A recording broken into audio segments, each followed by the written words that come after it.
From NPR News in Washington, I'm Barbara Klein. The Guardian newspaper has revealed the source of its recent stories about secret U.S. surveillance programs. He is Edward Snowden, a 29-year-old American who works as a government contractor with the National Security Agency. NPR's Nathan Rott reports Snowden wanted his identity made public. In an interview posted on the Guardian's website, Edward Snowden describes himself as ordinary. I'm just another guy who sits there day to day in the office, watches what's happening, and goes, this is something that's not our place to decide. The public needs to decide whether these programs and policies are right or wrong. Those programs, one that involves a gathering of phone data from millions of Verizon customers, and another that gathers information from internet companies like Google and Facebook, have come under scrutiny since being revealed last week. National Intelligence Director James Clapper has called the leaks reckless and wants a criminal investigation into the matter. Nathan Rott, NPR News. Turkey's prime minister is demanding a halt to anti-government demonstrations, but protesters are dismissing the call. Protests continued today for a 10th day, and as the BBC's Mark Lowen reports from Ankara, police again fired tear gas into huge crowds. Here in Taksim Square, there's been one of the largest demonstrations since this unrest began over a week ago. Thousands came for concerts and speeches, chanting for the Prime Minister to resign. But Recep Tayyip Erdogan has rallied his troops too.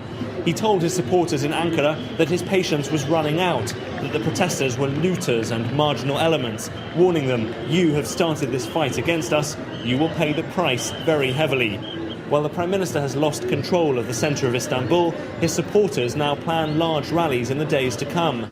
The BBC's Mark Lowen in Ankara. The death toll in Friday's shooting spree in Santa Monica, California, rose today.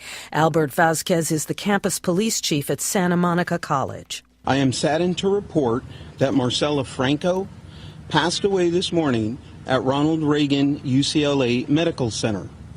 Her family was with her by her side. Franco succumbed today to injuries sustained after the gunman fired on the vehicle she was in. Her father, who was driving at the time, was also killed. 5 victims died in the rampage. Police killed the shooter. In Philadelphia, attorneys for some of the victims injured in last week's building collapse have toured the debris site and are blaming the deadly accident on incompetent demolition work. 6 people were killed in the collapse. The 4-story building that crashed onto an adjacent thrift store Wednesday was being taken down with heavy equipment. They claim it should have been done by hand because there were no steel supports in the building. This is NPR News. In Beirut, Lebanese troops cordoned off streets with tanks and barbed wire today after a protester was killed outside the Iranian embassy. The protesters had gathered there to rally against Hezbollah's participation in Syria's civil war. Hezbollah militants who are backed by Iran reportedly fired on the demonstrators. The violence is fueling concerns that sectarian violence in Syria is inflaming tensions in Lebanon. An Israeli deputy minister says he opposes a 2-state solution to the Israeli-Palestinian conflict. And the top official says a majority of the Likud party also rejects that idea.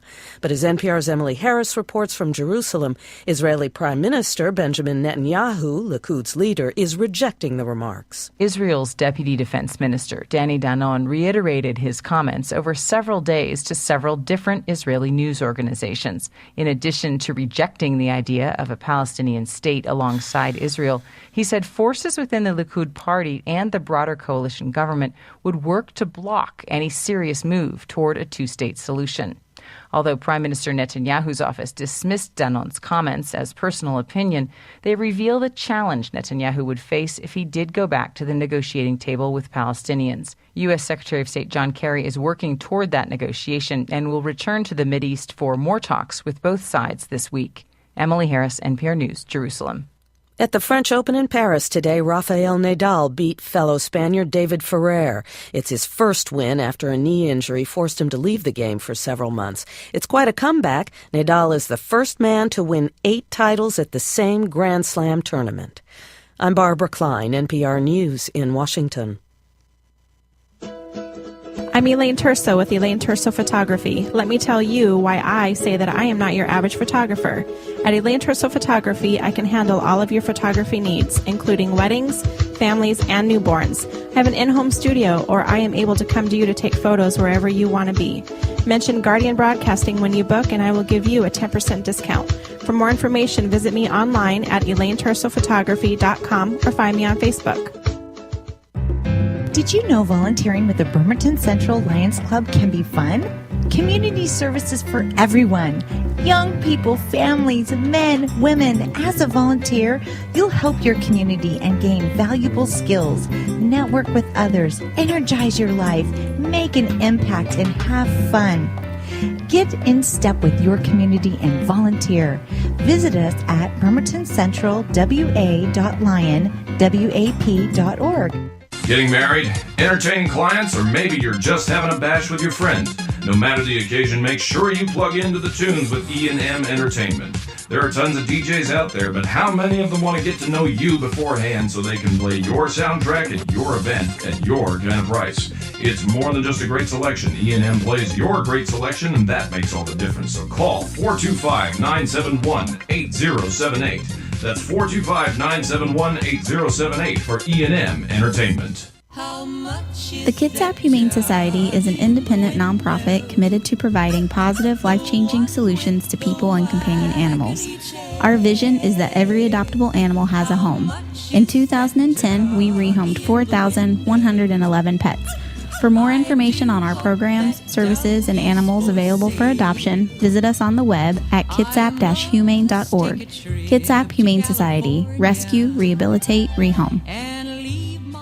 Judy's Sewing in East Bremerton is your one-stop shop for all your sewing, alteration, and clothing repair need. At Judy's Sewing, you can also find tuxedo rentals and bridal party dresses for only $69 and bride's dresses starting at $189. Judy's Sewing at the corner of Fairgrounds Road and Central Valley in East Bremerton, near Handy Andy's, or call Judy at 360-662-1212. That's right, 360-662-1212 for Judy's Sewing.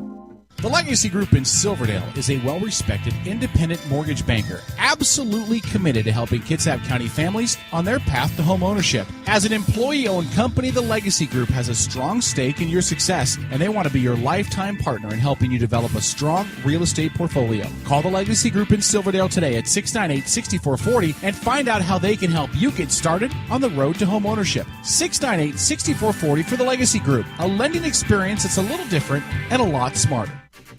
Paladin Data Systems is in the business of successful technology product deployment. Paladin Data Systems provides information management products and solutions to government agencies and others that need a trusted, experienced technology partner. Paladin's core philosophy is simple: do right, do our best, and treat others the way we would like to be treated. Paladin Data Systems is also a proud sponsor of the Habitat for Humanity of Kitsap County. Find out more about Paladin Data Systems online at paladindata.com. Paladin Data Systems. Innovation, integrity, results. As Kitsap County's largest maintenance provider, Team Innovative in Paulsbo provides commercial and residential maintenance to hundreds of millions of dollars of local real estate. With services including parking lot maintenance and street cleaning to landscape and design, Team Innovative is committed to using a green approach and following a strong environmental conscience. Team Innovative Services, 697-6858, or visit them online at getinnovative.net. Team Innovative Services, get serious, get innovative.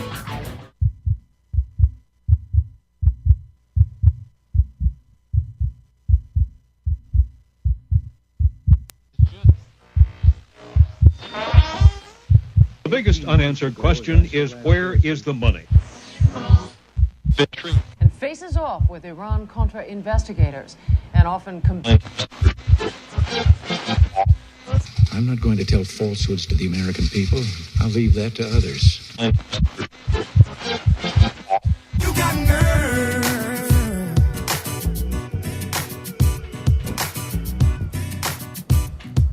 Good evening, ladies and gentlemen. Welcome to Edge Media Source and another edition of the Raw Nerve. That can only be heard here on Edge Media Source. Now we're going to turn you over to your host, Susan C. Thanks, Dennis. Thanks. Hi, everybody. I hope you're having a great Sunday. It turned out to be a halfway beautiful day, I'm telling you. Very nice. Joining me, of course, is the bad boy Dennis D over here. Hello. He is making me sound good, and I'll tell you today, I need it. I need it, honey. This is one of the days that, and there are very many of them, that I really, really hate the fact that this programming genre that we're utilizing involves cameras. Now, you ask anybody who knows me, I have never been what you'd call a camera hog, okay? I'm always the one behind the camera, or I'm the one hiding, ducking under the table, stuff like that, yeah. Amen. I have a great face for radio. I've been told that often. But I got to tell you, some days when you start off way too early in the morning, and I'll tell you, got me thinking a lot. Woke up at dark 30 this morning with my poor husband trying to pass a kidney stone. Now, if you've never been there, you've never known anybody who's done this, it is a whole new circle and ring of hell that Dante never found, okay? It really is. It's often been said that a man passing a kidney stone is the closest he'll ever know what it's like to give birth and go through labor. Okay? That's what they say. Ow. That's what they say, okay? I've never, knock wood, thank God, never had a kidney stone. I've had 3 kids. Makes me wonder. But I got to tell you, I've been thinking. We went to the emergency room because I said so. And a lot of wives out there listening to this know exactly what I'm talking about because I said so. Yeah, you know, the guy's always like, yeah, I'm fine. I'll be okay. Shut up. Get your pants on. Go to the emergency room. And I got to tell you, we got really good care. I can't complain about that. But the whole situation got me thinking. It's really sad, the state of affairs that our medical system is in this country. And I absolutely understand why Obama and the administration and whatnot took in the last election, not this last one, but the one before, his first election, made this a real pivotal issue, healthcare reform. I'm not going to go so far as to say I think he's got the right idea of exactly how to go about doing it. But I got to tell you, something has got to be done. It really does.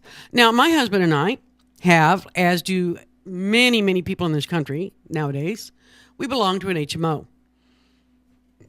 Now,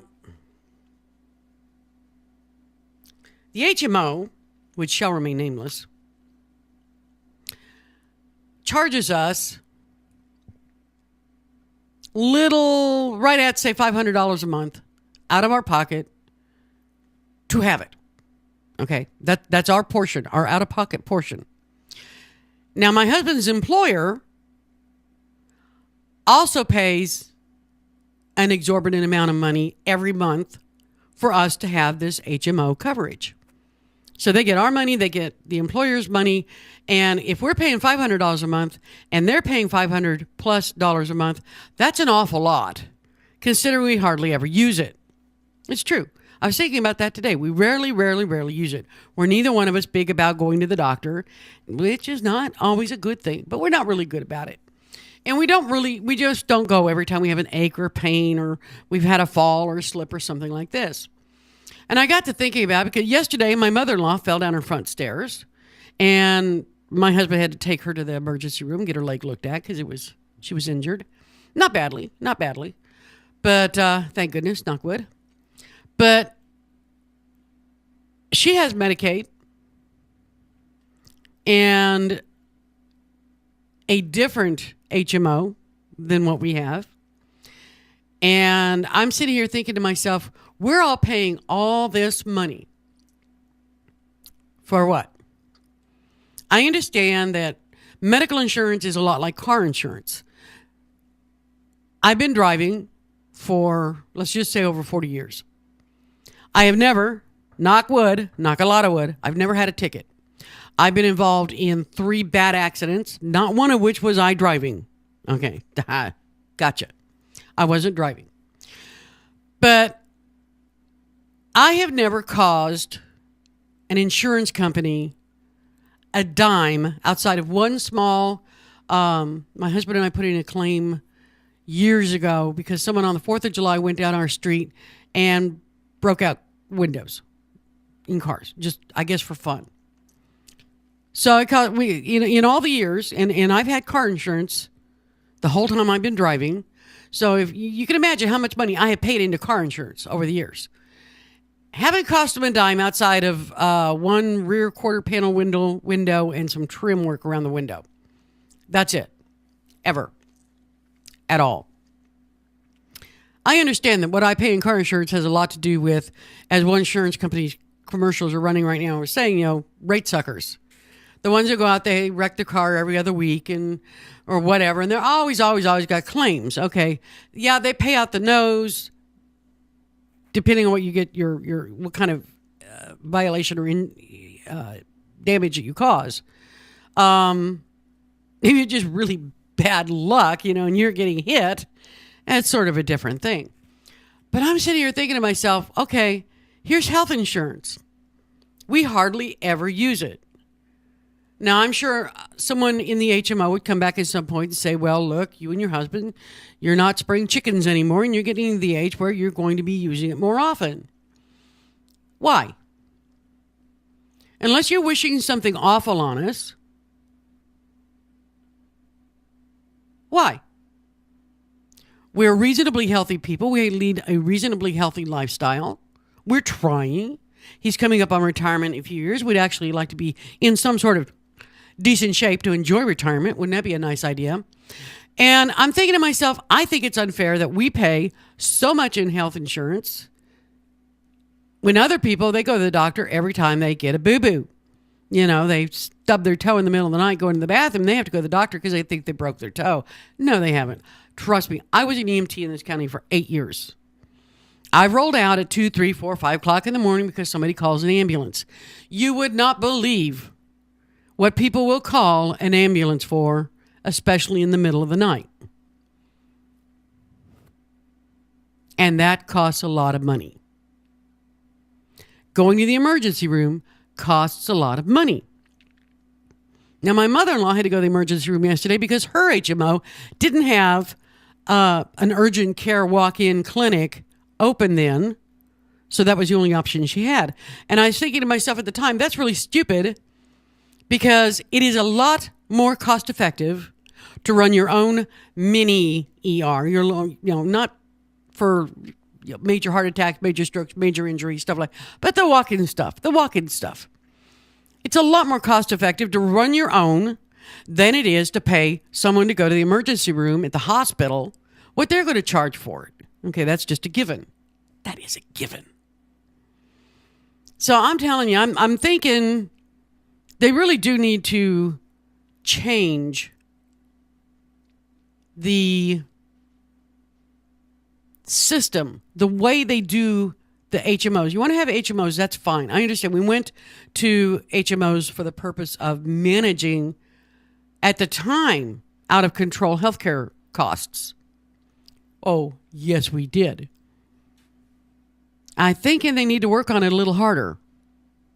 I really am.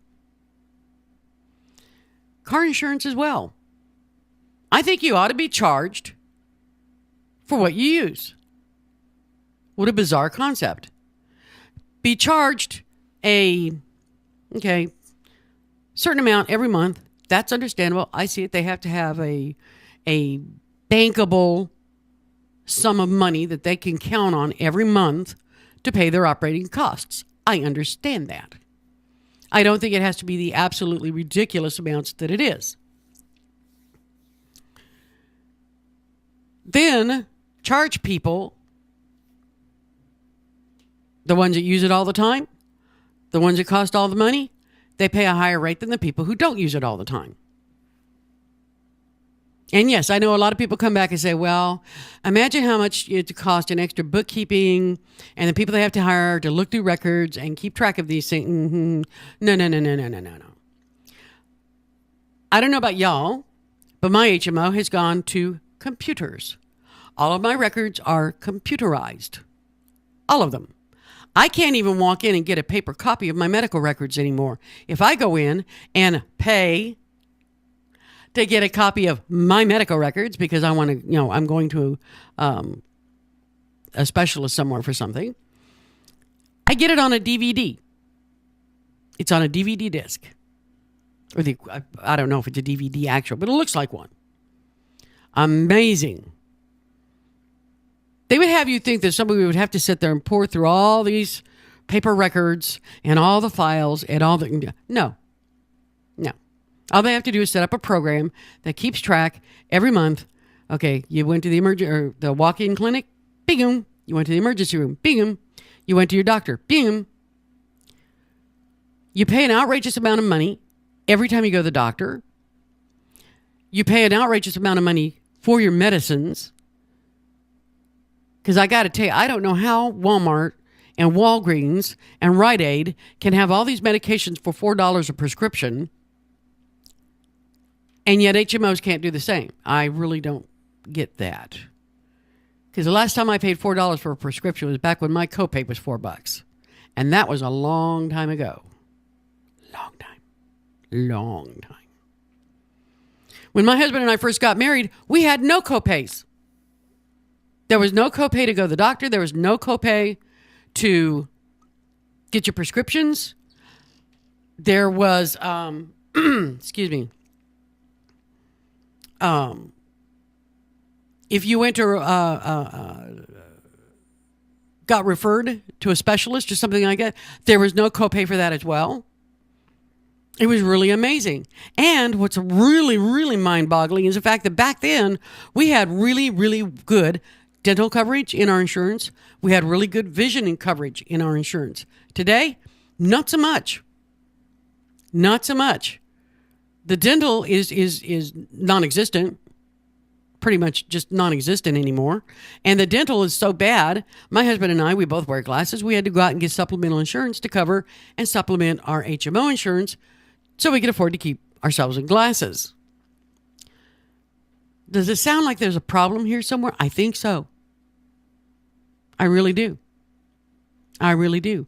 I got a long conversation with a guy in the store the other day about the fact that pharmaceutical companies, they charge so much for medications because they can. Period. Because they can. How much will you pay for your life? How much is it worth to you to save your life? Seriously, think about it. When was the last time you ever heard of a disease being cured? It almost never, ever, ever happens. And there's a very good reason for that. Very, very few people out there are researching cures. Very few. Places like certain universities, St. Jude's Hospital, nonprofit agencies like that, yeah. But the vast majority, the drug companies, the vast majority of researchers out there are not trying to find cures for diseases. They're trying to find the next best treatment for diseases. Because the bottom line is, there is no money in a cure. You walk into my office, you've got beriberi or some jungle rot. I give you a pill. It clears it up. You go away. I don't see you again until you get sick with something else. That's the extent of the money that I have made off of you for the disease you walked in my office with, or the drug company or insurance company, whatever. However, if you come into me and, well, there is no cure for this disease, but I tell you, you can take this drug to treat it, and, well, it's got these side effects, so I'm going to give you this and this to, help you manage the side effects of it. Do you see the problem? And when was the last time I asked you a drug came out that did not have positively terrifying side effects? There are drugs out there I see on commercials on TV that are for some relatively,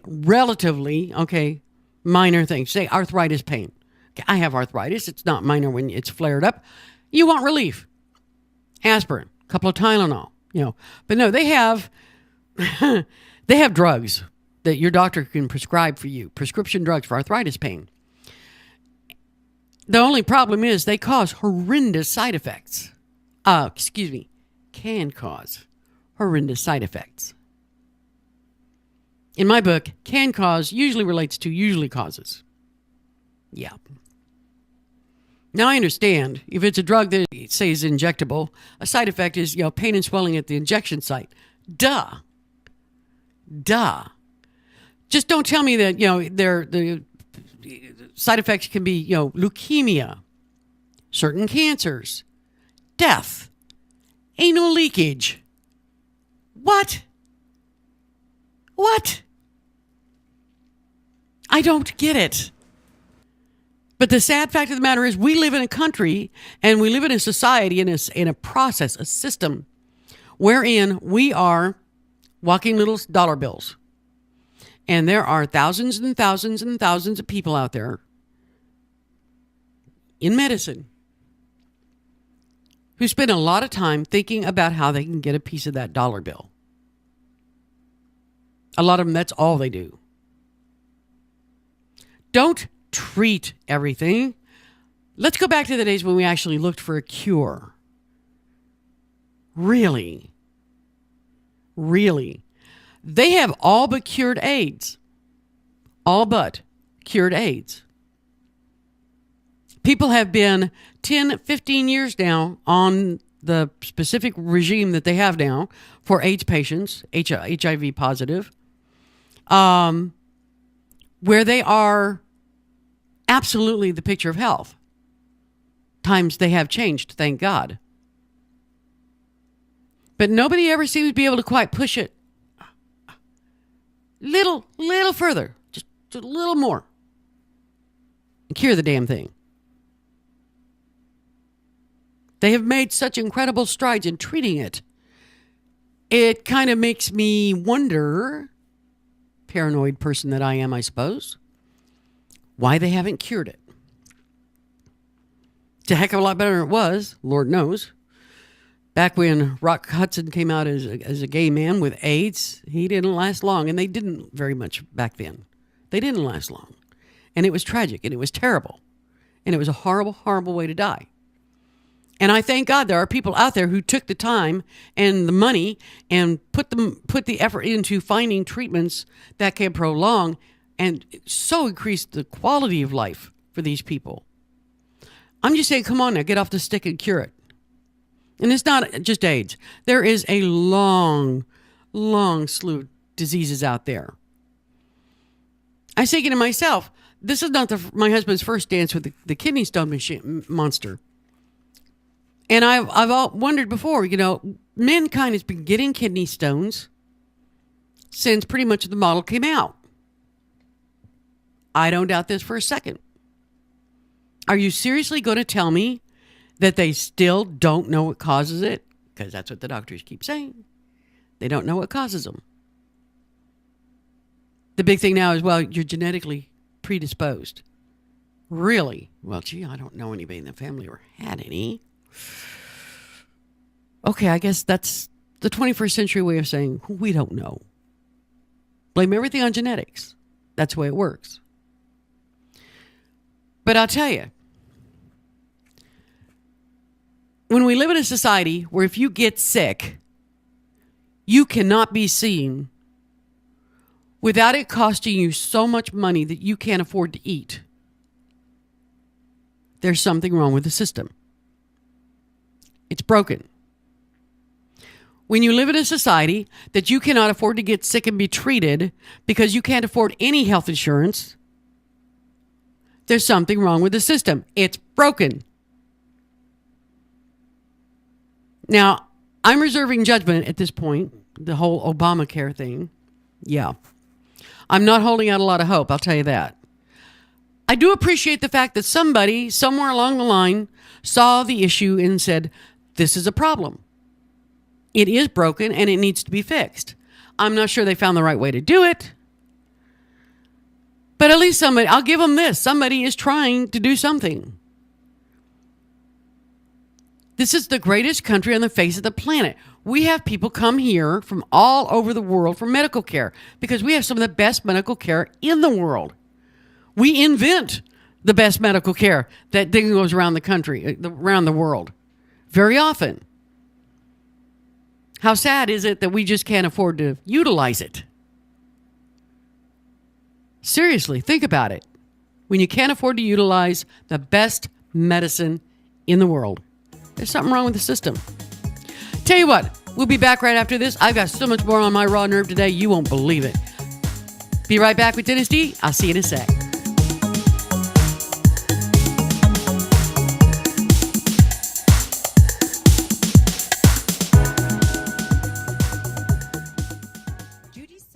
East Bremerton is your one-stop shop for all your sewing, alteration, and clothing repair needs. At Judy's Sewing, you can also find tuxedo rentals and bridal party dresses for only $69 and bride's dresses starting at $189. Judy's Sewing at the corner of Fairgrounds Road and Central Valley in East Bremerton, near Handy Andy's, or call Judy at 360-662-1212. That's right, 360-662-1212 for Judy's Sewing. The Legacy Group in Silverdale is a well-respected independent mortgage banker absolutely committed to helping Kitsap County families on their path to home ownership. As an employee-owned company, the Legacy Group has a strong stake in your success, and they want to be your lifetime partner in helping you develop a strong real estate portfolio. Call the Legacy Group in Silverdale today at 698-6440 and find out how they can help you get started on the road to home ownership. 698-6440 for the Legacy Group, a lending experience that's a little different and a lot smarter. Paladin Data Systems is in the business of successful technology product deployment. Paladin Data Systems provides information management products and solutions to government agencies and others that need a trusted, experienced technology partner. Paladin's core philosophy is simple: do right, do our best, and treat others the way we would like to be treated. Paladin Data Systems is also a proud sponsor of the Habitat for Humanity of Kitsap County. Find out more about Paladin Data Systems online at paladindata.com. Paladin Data Systems. Innovation, integrity, results. Getting married, entertaining clients, or maybe you're just having a bash with your friends. No matter the occasion, make sure you plug into the tunes with E&M Entertainment. There are tons of DJs out there, but how many of them want to get to know you beforehand so they can play your soundtrack at your event at your kind of price? It's more than just a great selection. E&M plays your great selection, and that makes all the difference. So call 425-971-8078. That's 425-971-8078 for E&M Entertainment. I'm Elaine Terso with Elaine Terso Photography. Let me tell you why I say that I am not your average photographer.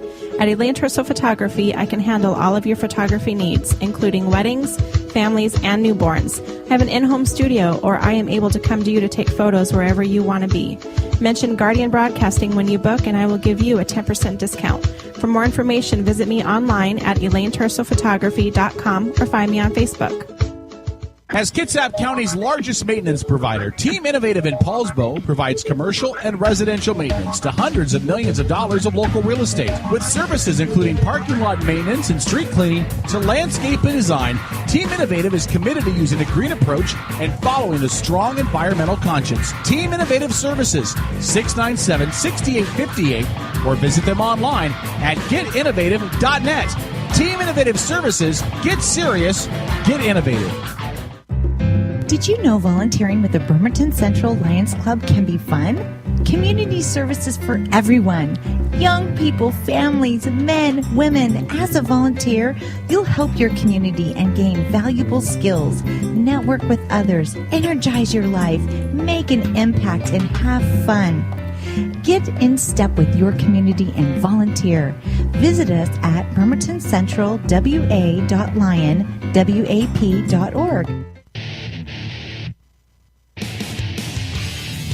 Hey sports fans, have you ever wished there was a live and local all-sports broadcasting network, but wish no more? It's ISPNSports.com. Kitsap's only live and local all-sports 24-hour broadcasting network, featuring the Kitsap Blue Jackets, Olympic College Rangers, high school athletics, and the ISPN Sports Show every Saturday morning from 10 to noon with interviews from exclusive guests from around the Sound. So, you want sports? Go to ISPNSports.com.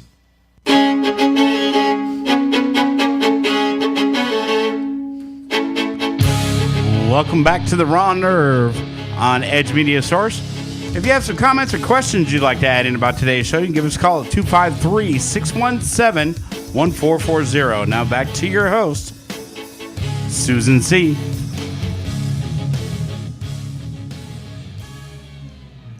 Thanks, Dennis. Welcome back, everybody. Welcome back. This is A Raw Nerve. I'm your host, Susan Corcoran. And joining me, of course, is Dennis D, bad boy over there that's making me sound good. I'm hoping. I hope you all having a great Sunday, because it actually is. It turned out to be nice around here. I hope it is where you are, wherever that may be. And I'll tell you, there's just been so much going on that really has gotten on my last nerve. It just annoys me to no end. For an example, at the sake of sounding like my mother, and we all have those days, oh, Lord, I sound like my mother. What's wrong with kids today? I'll tell you what's wrong with kids today. Nobody, and it's not just kids, this extends into adults as well. There isn't the pressure anymore to conform. Now, I know individuality is a wonderful thing. I am all for it. Lord knows I am one of a kind. Hands down. But there are certain social situations when one is expected to behave in a certain way. And I don't see anything wrong with letting kids growing up, coming along, know exactly what those boundaries are. Firmly. Gee, did I say that out loud? Good example. A group of about 100 high school students traveling from New York to Atlanta were thrown off an AirTran flight along with their chaperones after the pilot and crew lost patience with some of the kids who wouldn't sit down and put away their cell phones. Okay, now picture this. I have 3 daughters. I have been a volunteer chaperone on several occasions, and I'll tell you, they give me 3 of those kids to watch and take care of and ride herd on. Oh, Lord. Yeah, now here's 100 of them. Now, seniors from the Yeshiva of Flatbush, I can talk, in Brooklyn were on the flight about 6 a.m. Monday at LaGuardia Airport, and the AirTran's parent company, Southwest Airlines, said in a statement that the flight attendants had asked the passengers several times to take their seats and put their mobile devices away. I have flown several times. I have heard this announcement. Please take your seat, hook your seatbelts, put up your mobile devices, we're getting ready to take off. What do people do? I don't know. They sit down, they hook their seatbelts, they put up the mobile devices, and we go. Just like that. Simple. Easy peasy. What can I tell you? Except, the airline said that when some of these kids didn't comply, the captain repeated the request. When that didn't work either, the whole group of students were ordered to disembark for safety reasons, according to the airline. Now, the flight was delayed about 45 minutes while the students filed out of the Boeing 737, which seats about 137 people, so they left the plane pretty much empty. Rabbi Seth Linfield, executive director of Yeshiva Flatbush, said administrators Tuesday were still looking into the disagreement, but he said in a statement that preliminarily, it does not appear that the action taken by the flight crew was justified. Really? Rabbi, you're there to teach the kids. This is a teaching example. This is a teaching moment. Use it. Oy vey, use it. Asked whether he thought 100 teenagers were too many to keep order on a flight, he said the school's taken similarly sized groups before without any problems. Well, I'd say you were very lucky. Very lucky. According to Southwest spokesman, he said they wouldn't go into details why the entire group was kicked out, but he said that I have no indication that the flight attendants overreacted. Now, when the flight crew is making repeated requests over and over, please take your seat, please put up your cell phones, blah, blah, blah, blah, blah, blah, blah, blah. And just begging an unknown number, we don't know how many it was, of the students to just behave. The spokesman said the point at which the captain comes on the PA system and says, you all need to sit down, is unusual. I have never, ever in all my time flying heard the captain come over the PA to tell people to start behaving. I've never heard that. Yeah. Now, the students were on a 3-day trip that was to include rafting excursion and a visit to Six Flags theme park. Yeah.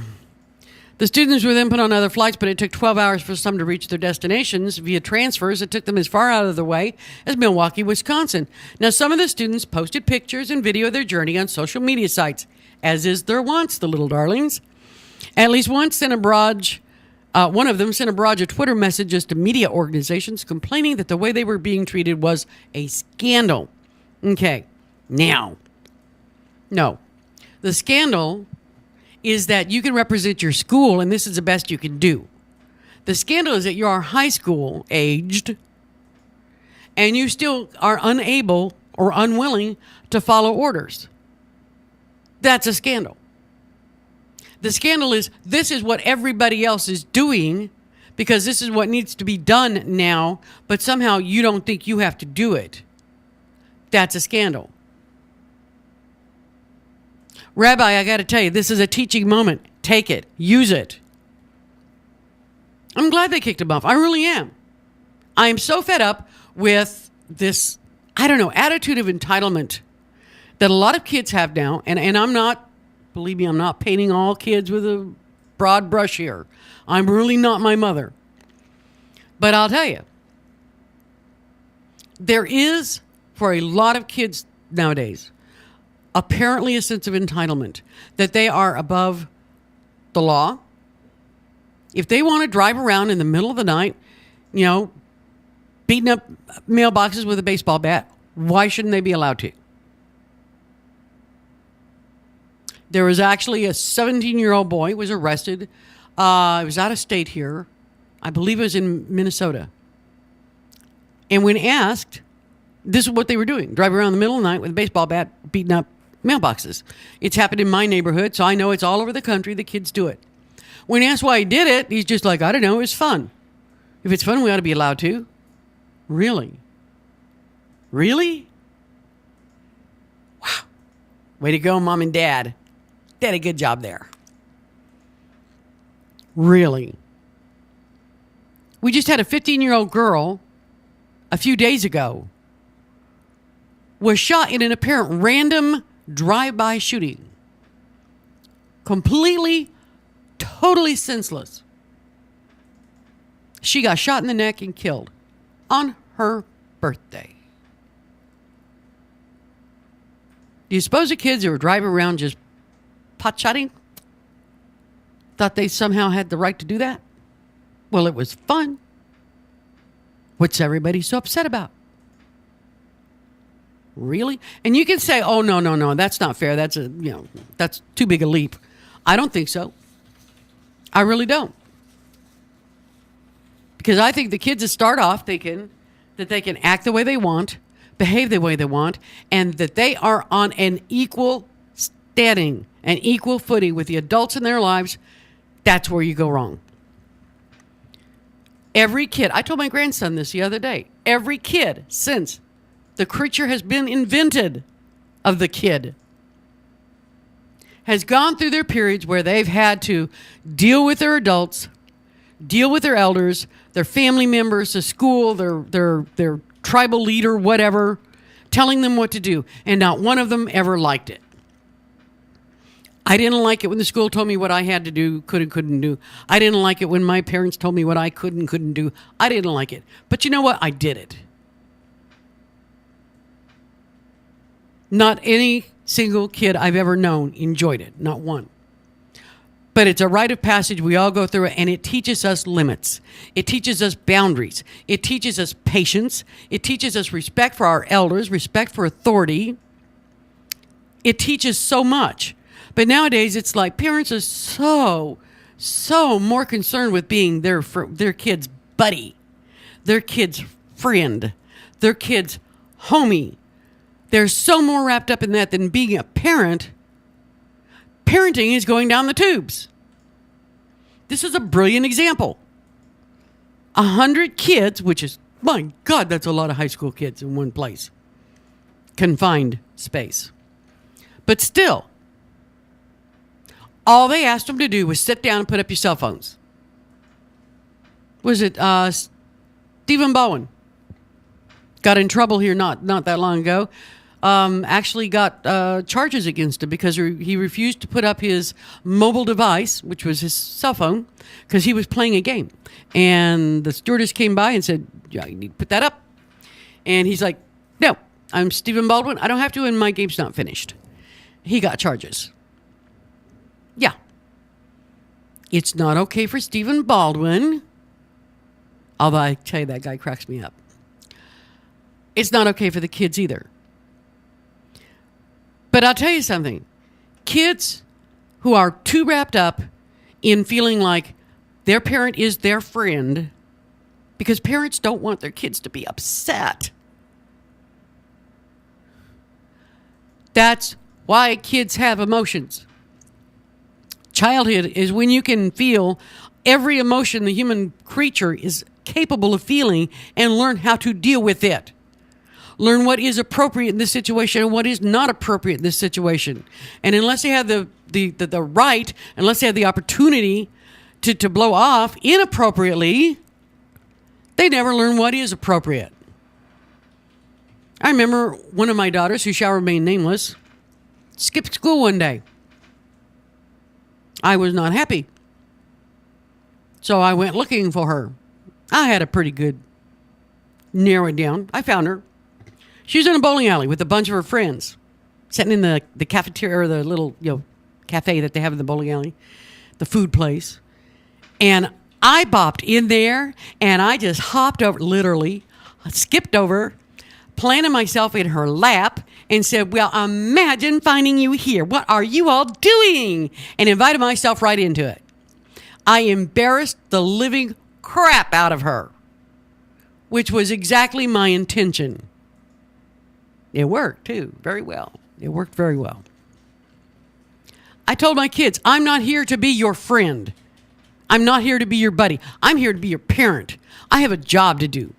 You have a job to do, to be the kid, go to school, do what you're told, learn. I'll point you where you need to go. Listen to me. We'll get to adulthood. You'll be happy. Mazel tov, you go off into life and you're good. That's our jobs. Okay? And I took my job very seriously, as did the people who raised me, I can guarantee you. But, when you're so worried about whether or not your kids like you, if you're so walking on eggshells that your child isn't upset or stressed, get over it. Get over it. These kids, these are the kids that needed, when they acted out in the store or acted up in the restaurant, mom and dad needed to stand them up, march them out right there in the middle of everything, right in front of everybody, take them out, sit in the car until everybody else was done, go home. You don't get to eat. You don't get anything at the store. You don't get any reward. You don't get nothing. You get to go home and go to bed. You're going to act like this. And I'll tell you, you don't see parents doing that anymore. Kids act up at the restaurant. They'll sit there and just like, oh, honey, oh, please, shh. Here, play with mommy's phone. Here, play with daddy's iPod. Here, play with the, whatever. No. Children need to learn how to behave in public. And I'll tell you something else, too, and this is a kind of an odd thing I've noticed nowadays. Children do not learn how to behave in public unless you take them out in public. Now, that seems like, well, duh, doesn't it? You'd be amazed how many young people raising kids today just don't. They get a sitter. They get their friends. They go back and forth. Here, you watch my kids while I go to the store over here, and I go over here, and I go do this, and I watch your kids while you go do that. Yeah, the kids don't go anywhere. The kids stay home because the parents don't want to deal with the kids acting up in public, which I can fully understand because I had 3 kids. We went the gambit, believe you me. But the kids can't learn how is proper. How to appropriately vent their frustration, vent their anger, vent their tiredness, unless you take them out and give them the opportunity to do it often. They don't learn with 1 or 2 outings. It takes a long time. My kids got paddled on the butt. I had a child psychologist tell me 3 swats on a butt with the open hand. There's nothing wrong with that. Any more than that's for the parent. I go along with that. But 3 swats is perfectly okay. But my husband and I were smart. We withheld the swats on the butt for the biggies.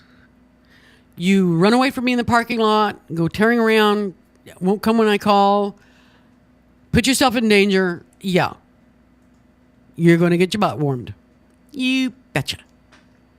And when we get home and I tell Daddy what you did, he's liable to do it too. You betcha. And if you cry and you feel bad about it and your little psyche is, they treated me terrible, get over it. Get over it. And you know what? They do. They do. They get over it. It's amazing.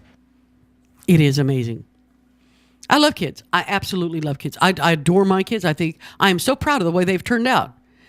The kind of women that they have grown and developed to become. I'm very proud of them. All three of them. I really am. But I'll tell you, as much as they hated growing up, and I don't know a kid that doesn't hate growing up, because that's a whole period of time you don't get to say what you go do, say, do whatever, ever. There's always somebody telling you what to do, where to go. It sucks. It does. I'll give you that. But I tell you, you got to get them before they hit high school age. And they can't even obey or conform well enough to sit down in an airplane when they're trying to go somewhere they want to go. The trip is for them to have fun. All you have to do is get on this metal tube, sit down, put your stuff away, put the, the tray tables in the upright position, hang on and go. And they can't even do that. I have an issue with that. I really do. I think it's systemic. It's symptomatic of a widespread problem.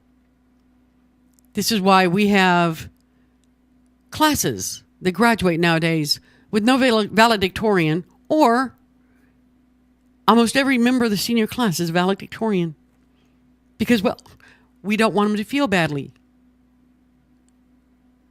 Right, let's not teach our children that there are good and bad.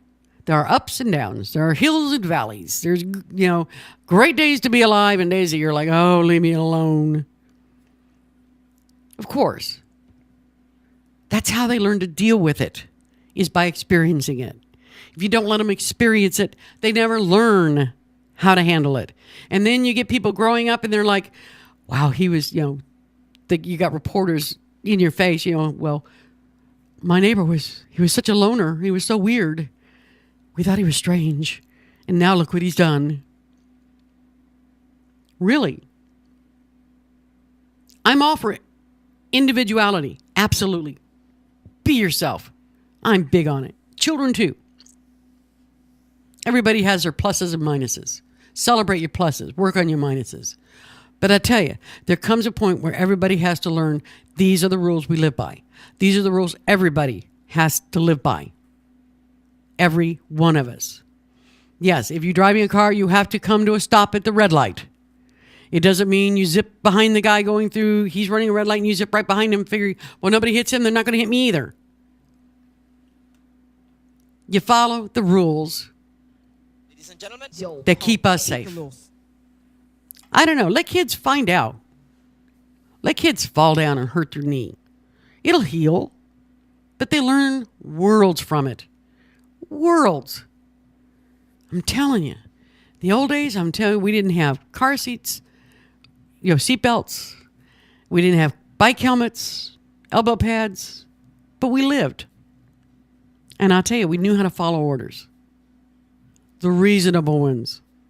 But I'll tell you something else. I'm living proof. Even growing up like that, I still learned how to question them when I needed to. And I'll tell you, in the hour that's coming up here, the following hour here, the next hour, we're going to talk about when we need to question it. Big fat NSA. I'm very upset. I'm very worried. I'm very nervous. I'm going to let you know why. NSA, no such agency. Yeah. These people scare me. There's a lot going on right now. It's been going on. We're finding out about it. And I think we have every right under the sun to say, excuse me, I want some answers. Excuse me, explain yourself to me. And at this point, that's what I'm wanting mostly. I want somebody somewhere to explain themselves to me in an appropriate manner, in a way that makes sense. And I'm telling you, we haven't gotten that. We haven't gotten that at all. Not from Obama, not from the head of the NSA. Nobody. And I think it's about time we insisted on it. We've been nice so far. Maybe it's time to get a little more not so nice. It's one thing to conform with the rules and keep us safe and keep society clicking along at a certain pace. That's one thing. But it also comes to a point when you have to question things going on around you. You have the right to. This is what we need to teach our children, is the difference between, okay, don't act up and be a butt on the airplane and hold up everybody and you end up shooting yourself in the foot because you're delayed and blah, blah, blah, blah, blah. Yeah, it's not worth it. Do what you're told.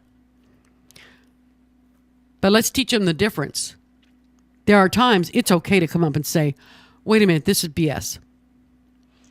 Now, I've said for years, and I absolutely have said for years, that there are way too many people out there who have way too much interest in my little life, your little life, Dennis's little life, your neighbor's little life, everybody. And let's face it, the vast majority of us are just the little guy. We get up in the morning, we do what we have to do to get through the day, go to our job, do this, do that, whatever, raise our kids, go to school, whatever, come home, go to bed, and get up the next morning and do the same thing. We are in no way, shape, or form a security risk. Come on. Nobody has any reason to look at us with a jaundiced eye about, I wonder where their loyalty lies. Absolutely not. So why are you so interested in me? Or Dennis? Or you? Or my neighbor? Really? I like the Constitution. I like the Constitution a lot. It's done us well for a long time. I'm really getting tired of these agencies thinking they can just write off certain amendments they don't like. It just isn't convenient. This one is a Fourth Amendment. This is the one that protects you from, it protects your person, your house, and your effects from unreasonable searches. That is a constitutional right you have. You know, inalienable rights. Your guaranteed protection of your house, your person, and your effects from unreasonable search and seizure. How unreasonable is it when they don't ask and they don't tell you that they've done it? And I got to tell you, in a case like this, the old saying, it's easier to ask forgiveness than it is to ask permission, doesn't fly. It does not fly with me. No. But I tell you what, I see we're up against the top of the hour here. We're going to take a news break at the top of the hour, as we always do. And when we come back, I'm going to talk about this. I'm going to talk about some stuff going on that's really driving me crazy. Because people are going too far. Agencies are going too far. And I'll tell you, there are agencies like the NSA. Apparently, they're so used to operating under the radar, doing what they do clandestinely. We don't know about it. It's one thing for the bad guys, you know, the terrorists and all that, they're the people that supposedly they're fighting.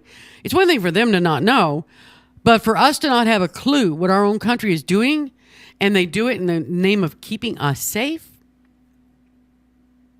Is there a limit? How far would you be willing to go? How much would you give up? Think about it. You can't even go to the grocery store. You cannot even go to the grocery store without somebody somewhere making a note of what it is that you bought, how often you buy it. That's why you get the coupons in the mail. They're tailored to your buying habits because somebody's paying attention. I don't know. We'll be back after this break at the top of the hour. Stay out of my business. It's just that simple. I'll let you in when you need to be. We'll be back right after this. Hang in there. It's The Raw Nerve on EdgeMediaSource.com. I'm Susan Corcoran. I'll see you in a few. Kick a little something. You got to live and learn. You got to live and learn. Before you From NPR News in Washington, I'm Barbara Klein.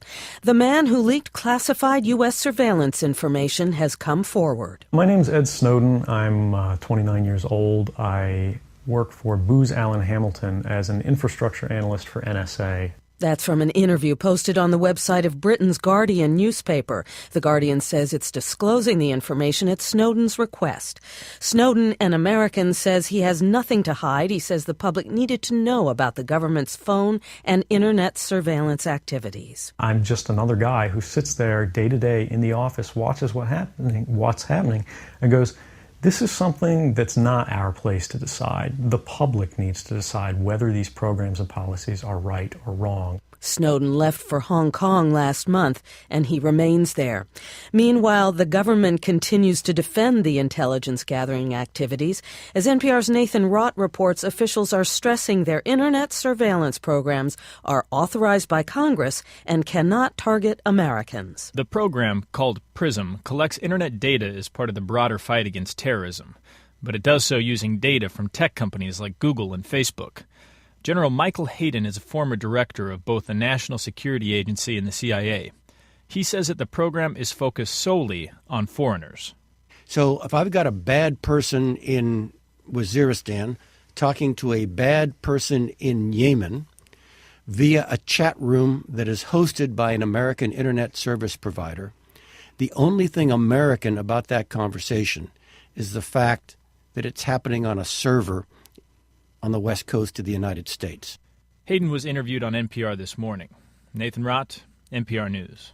Libya's Army Chief of Staff resigned today after clashes between protesters and a pro-government militia in Benghazi yesterday left 31 people dead. The clashes broke out when protesters stormed a base used by a group of armed militias aligned with the Libyan military. Demonstrators were demanding the militias disband. Today, the Libyan army took control of the Benghazi base. The Libyan government has struggled to control armed militias since Muammar Gaddafi was overthrown.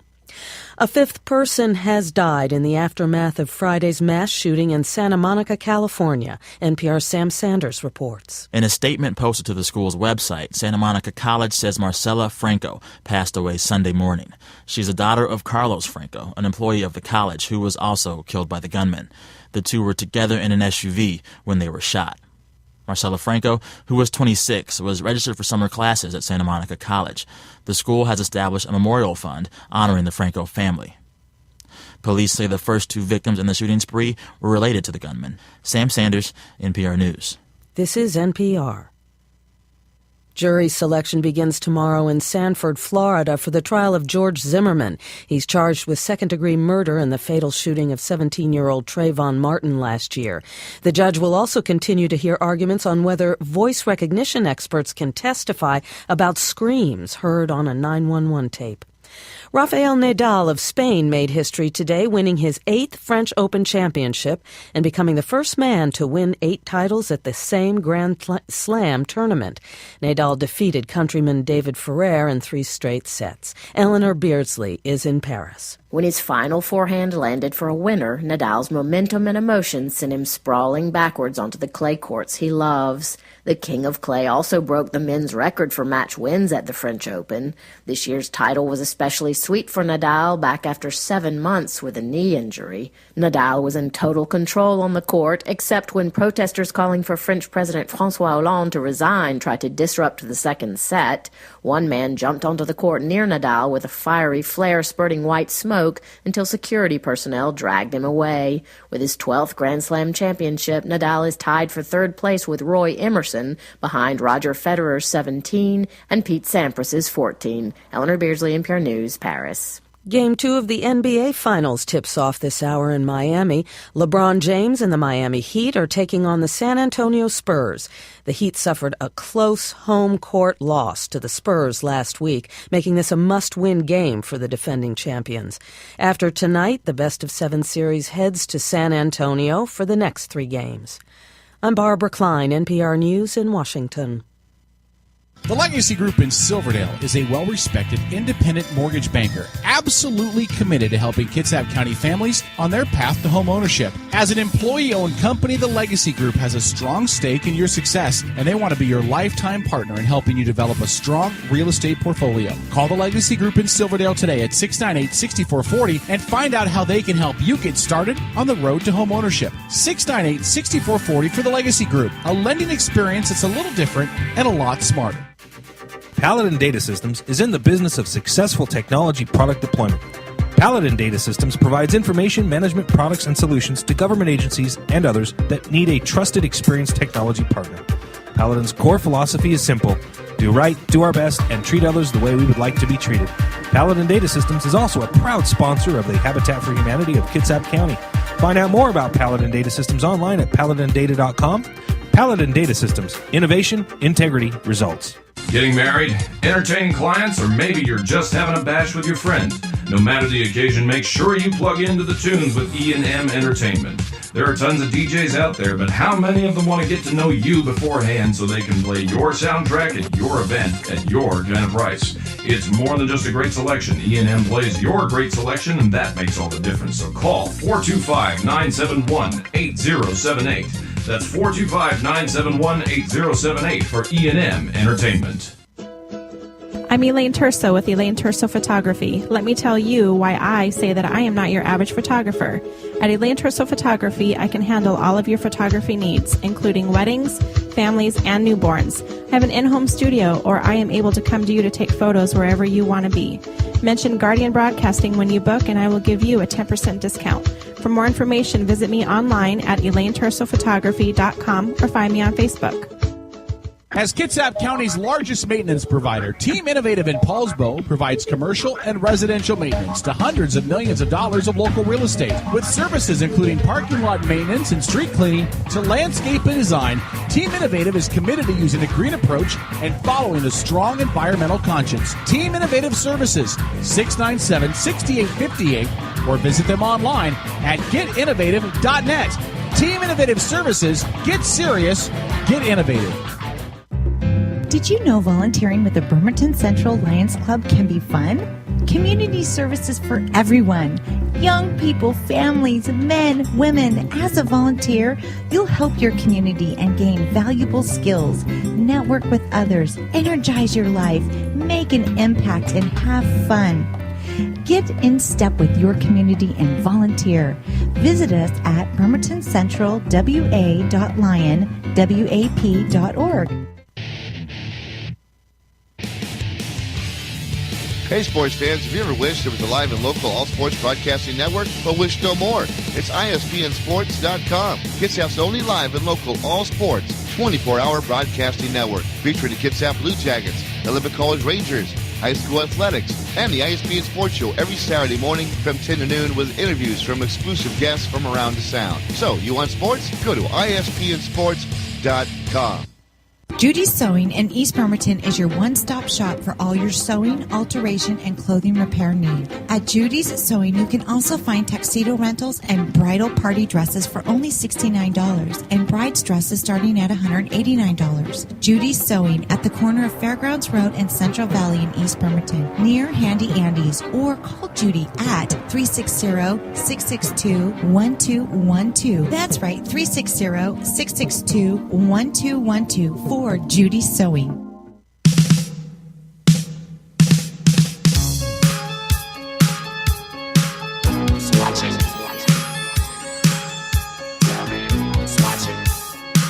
Who's watching me?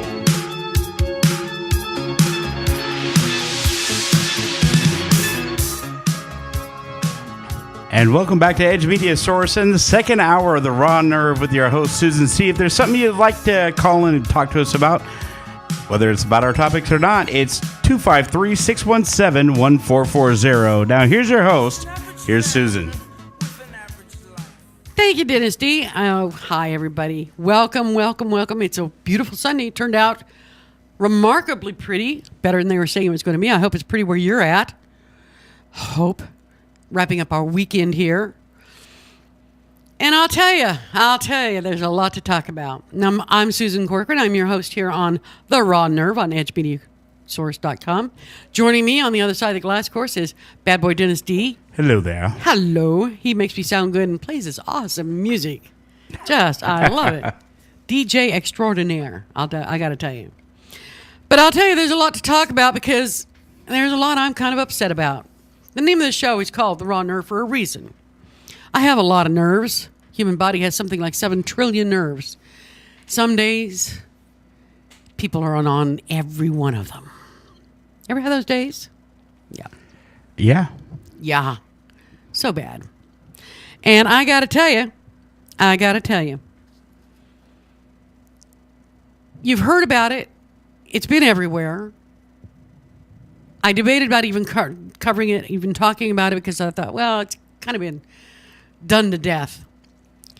But I got to thinking about it, and a lot of the people that I talk to, a lot of the people that I deal with, really don't understand how far-reaching this topic has the potential of being.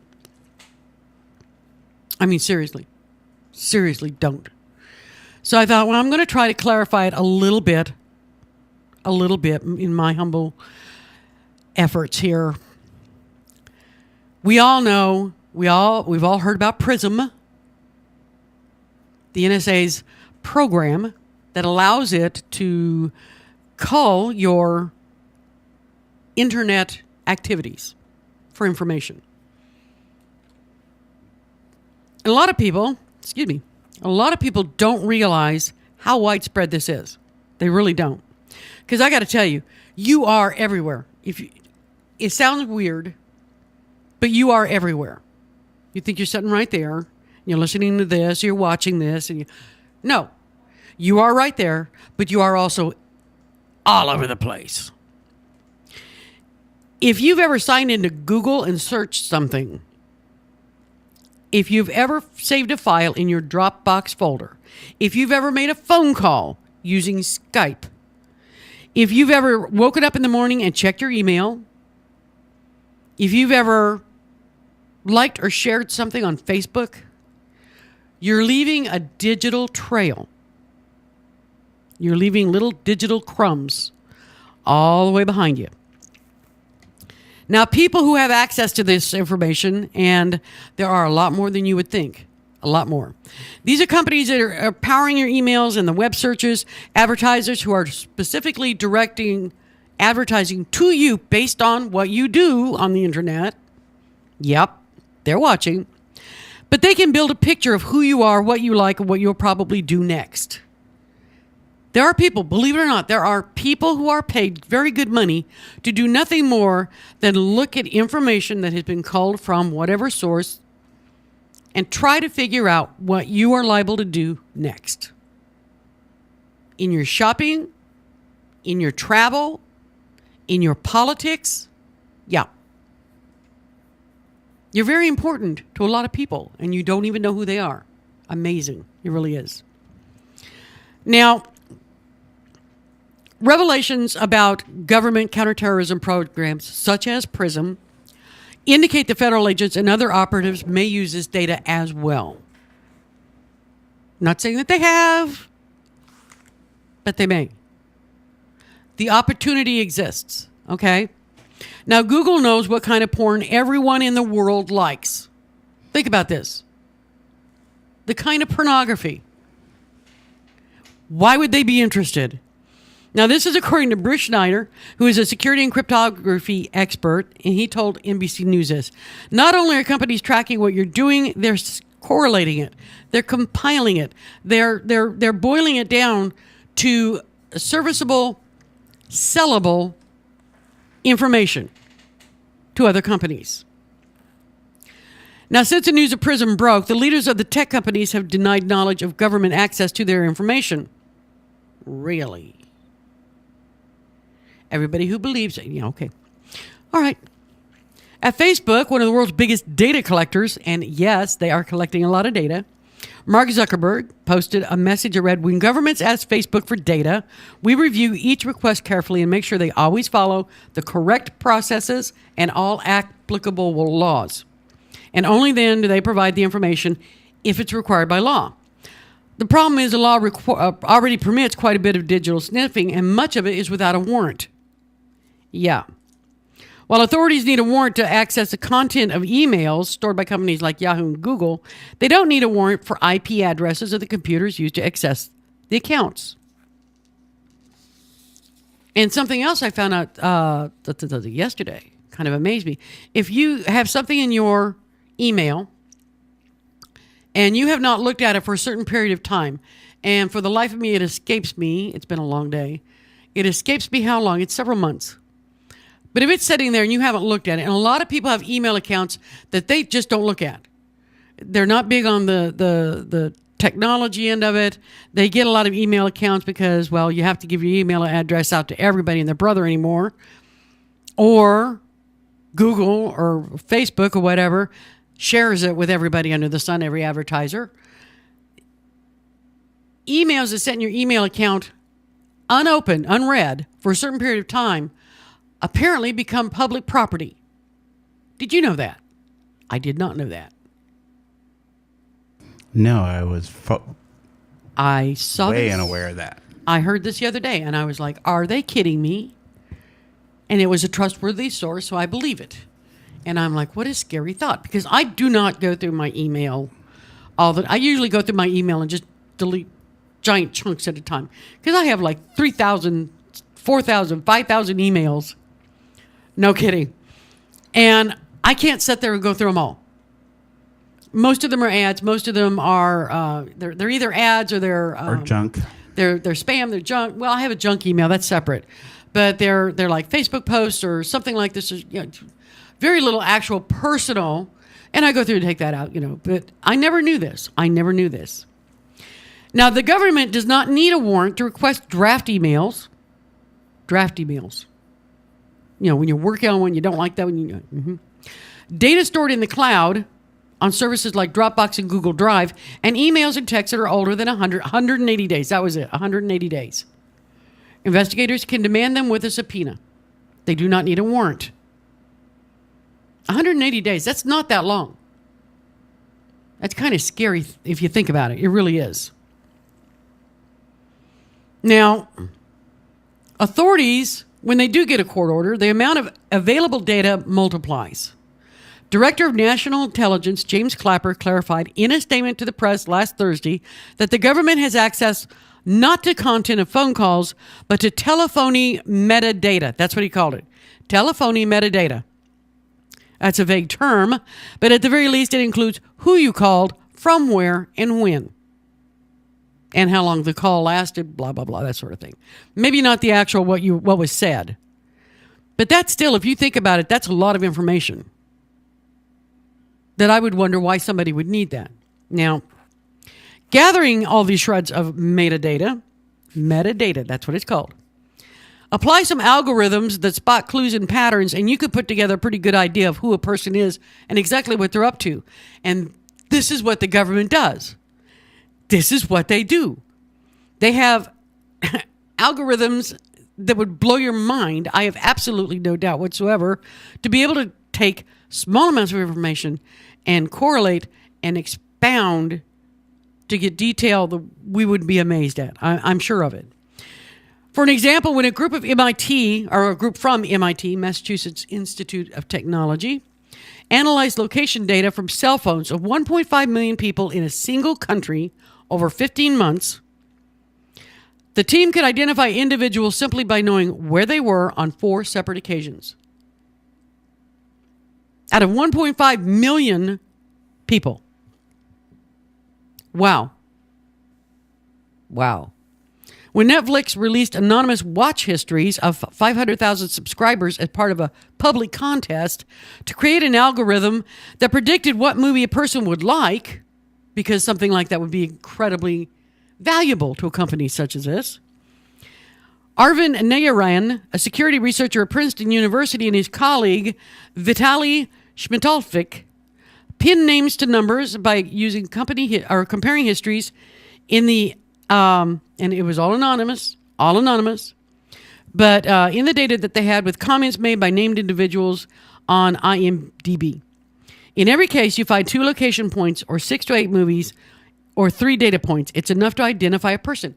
In other words, the people who know how to do this, okay, they create programs called algorithms that you feed this information, and this information, and it will go through the computer, and the computer will tell you who this person is and where this person is, and a pretty good idea, pretty good guess what this person is doing. All based on small, tiny bits of information that you wouldn't think that much about. And there is so much information. Think about what people put on Facebook, for an example. It's frightening. The amount of information that goes out on Facebook, incredibly personal information, that absolutely gives me pause, makes me boggle my mind periodically. I'm like, are you kidding me? Do you know how many people are looking at this? Yeah. It's mind-boggling. It is. Now, they're now researching ways to make people harder to identify by their online behavior, which would be great. Thank you very much. We'd all appreciate that. Facebook, as you might imagine, provides a wealth of identifying information. In a study published in the Proceedings of the Academy of Sciences in March this year, a team of data scientists showed that they could work out a person's sexual preference, their political leanings, and a host of other character details from their likes. Yeah, they could tell all that just by the pictures on Facebook and the posts that you liked. Every cute little kitten picture and funny little puppy, and somebody's put something inspirational on there and you're like, oh, that's so touching. You know, I like that. You know, every time you do that, that's information that is logged and stored somewhere. Think about it. In a similar manner, others can work out similar identifying characteristics from browsing histories, search queries, or purchase histories. Just from this information, what they can figure out about you specifically. Commercial companies, governmental institutions, or even one's Facebook friends could use software to infer attributes such as intelligence, sexual orientation, or political views that the individual may not have intended to share. One can imagine situations in which such predilections, even if incorrect, could pose a threat to an individual's well-being, freedom, or even life. The internet is all over the world. It's not just here in America. The internet is even in countries where personal freedom is a pretty unknown concept. Yeah. It can be kind of scary. Now, advertisers already track our lives with an astonishing accuracy, going off very little information. Very little. You'd be amazed. Target is known when a woman was pregnant even before her family did. Target. The store, Target. And just as advertisers are profiling you to make money, law enforcement and counterterrorism operatives make use of these clues to hunt for suspects. In April, the NSA released a document called Untangling the Web, a guide to internet research. The massive work, 643 pages total, contains loads and loads of tips for hunting information that's publicly available on the internet. One section about Google hacking, and that's what it's called, isn't really hacking at all, just fancy tricks for locating accidentally published secrets. Raytheon's Rapid Information Overlay Technology, or RIOT software, was built to make some of this researching easier. Its government customers use it to compile case files of location data scraped from check-ins on Twitter, Facebook, Foursquare, and other public social outlets. In other words, information that you did not intend for anybody to know about you, to look up about you, or to have about you is out there, whether you like it or not. And it is scary. It is scary. Chrissy on I Am over here was saying that this is a scary idea, and it is. I'm getting very nervous, actually, about the scope and the breadth of what's allowed with or without a warrant. I like my privacy. Now, President Obama said in his statement last Friday that surveillance programs like PRISM have helped us prevent terrorist attacks. Still, privacy advocates have consistently pointed to such initiatives as potentially overreaching. The key here is that even with the so-called backdoor into Facebook, and that's what they call it, Google, Apple, and Microsoft servers, which the companies have vehemently denied, and even without the warrants, they need to get the specific information on the individuals from these companies, the feds and anyone else pretty much can see an awful lot. And they have you to thank for it. Remember that the next time you post something to Facebook, upload a picture or comment on an article. It's the truth. People don't think. I made a point on Facebook the other day. Give you a good example. I made the point that I said, it dawned on me that very few people realize this, but when you like a picture on Facebook or you like an inspirational saying or a post or something, very often you'll see the picture. It'll be a square on your Facebook. Oh, that's so cute. Like, that's cute. I like that. And you don't think anything about it. However, if you look on your wall, above the picture, usually in small print, it will say that this, very often it will say something like, so-and-so shared a link from. Or it will have the name of a company up there.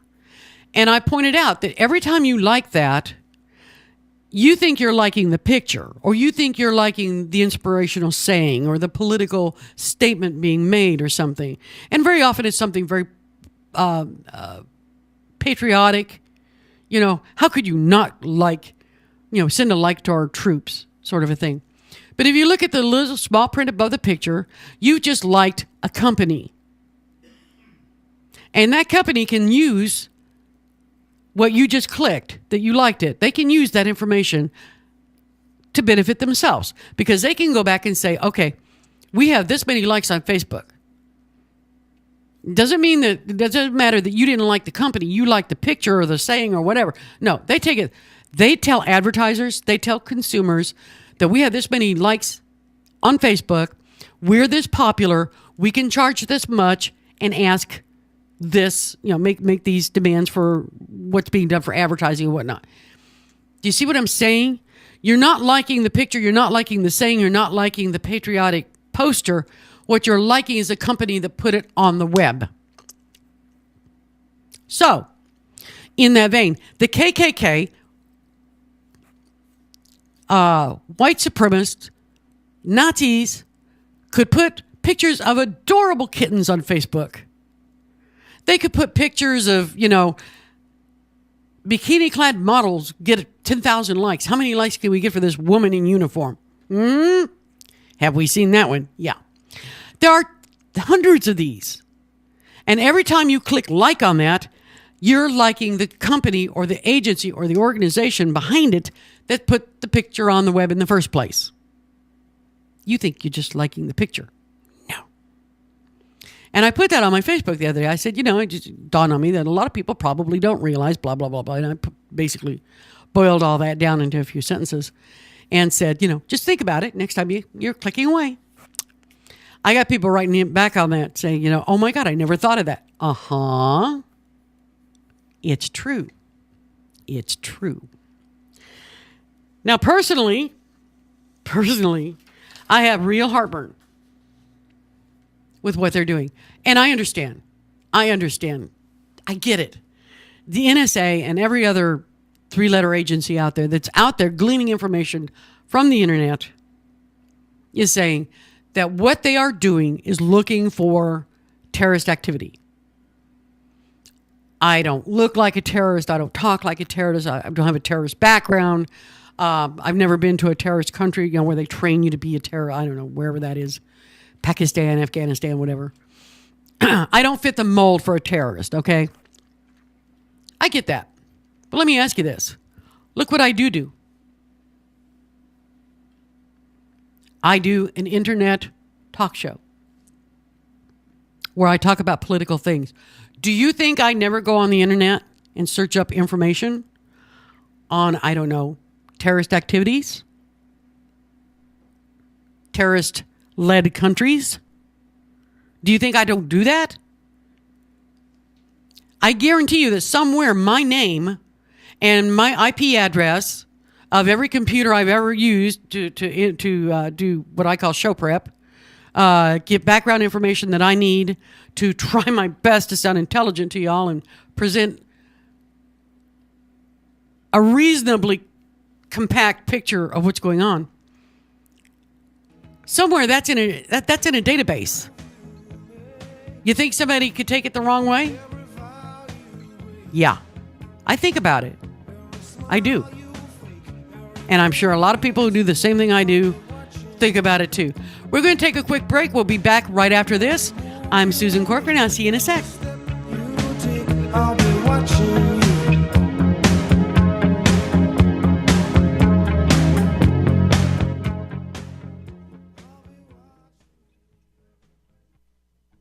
Can be fun. Community services for everyone. Young people, families, men, women. As a volunteer, you'll help your community and gain valuable skills, network with others, energize your life, make an impact, and have fun. Get in step with your community and volunteer. Visit us at bremertoncentralwa.lion.wap.org. The Legacy Group in Silverdale is a well-respected independent mortgage banker, absolutely committed to helping Kitsap County families on their path to home ownership. As an employee-owned company, the Legacy Group has a strong stake in your success, and they want to be your lifetime partner in helping you develop a strong real estate portfolio. Call the Legacy Group in Silverdale today at 698-6440 and find out how they can help you get started on the road to home ownership. 698-6440 for the Legacy Group, a lending experience that's a little different and a lot smarter. Getting married, entertaining clients, or maybe you're just having a bash with your friends. No matter the occasion, make sure you plug into the tunes with E&M Entertainment. There are tons of DJs out there, but how many of them want to get to know you beforehand so they can play your soundtrack at your event at your kind of price? It's more than just a great selection. E&M plays your great selection, and that makes all the difference. So call 425-971-8078. That's 425-971-8078 for E&M Entertainment. Paladin Data Systems is in the business of successful technology product deployment. Paladin Data Systems provides information management products and solutions to government agencies and others that need a trusted, experienced technology partner. Paladin's core philosophy is simple: do right, do our best, and treat others the way we would like to be treated. Paladin Data Systems is also a proud sponsor of the Habitat for Humanity of Kitsap County. Find out more about Paladin Data Systems online at paladindata.com. Paladin Data Systems. Innovation, integrity, results. I'm Elaine Terso with Elaine Terso Photography. Let me tell you why I say that I am not your average photographer. At Elaine Terso Photography, I can handle all of your photography needs, including weddings, families, and newborns. I have an in-home studio, or I am able to come to you to take photos wherever you want to be. Mention Guardian Broadcasting when you book, and I will give you a 10% discount. For more information, visit me online at ElaineTersoPhotography.com or find me on Facebook. As Kitsap County's largest maintenance provider, Team Innovative in Paulsbo provides commercial and residential maintenance to hundreds of millions of dollars of local real estate. With services including parking lot maintenance and street cleaning to landscape and design, Team Innovative is committed to using a green approach and following a strong environmental conscience. Team Innovative Services, 697-6858, or visit them online at getinnovative.net. Team Innovative Services, get serious, get innovative.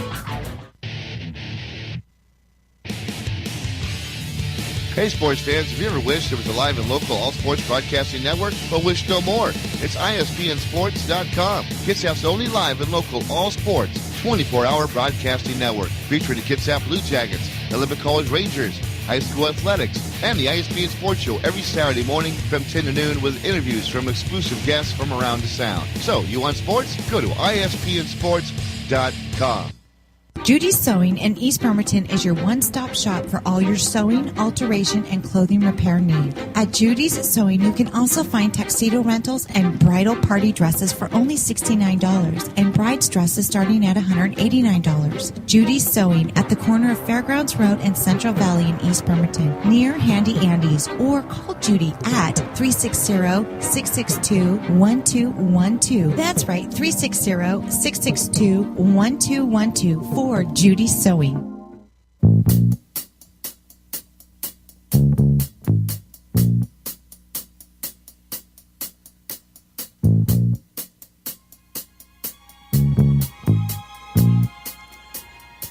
And welcome back to the Raw Nerve on Edge Media Source. We're down to like what I like to call the home stretch. It's that last half hour If you want to get that call in, it's area code 253-617-1440. Now here's your host, Susan C. Thank you, Dennis. Welcome back, everybody. Welcome back. Now, I got to tell you, there are a few things in this world that irritate me and anger me and will set me off faster than bigotry.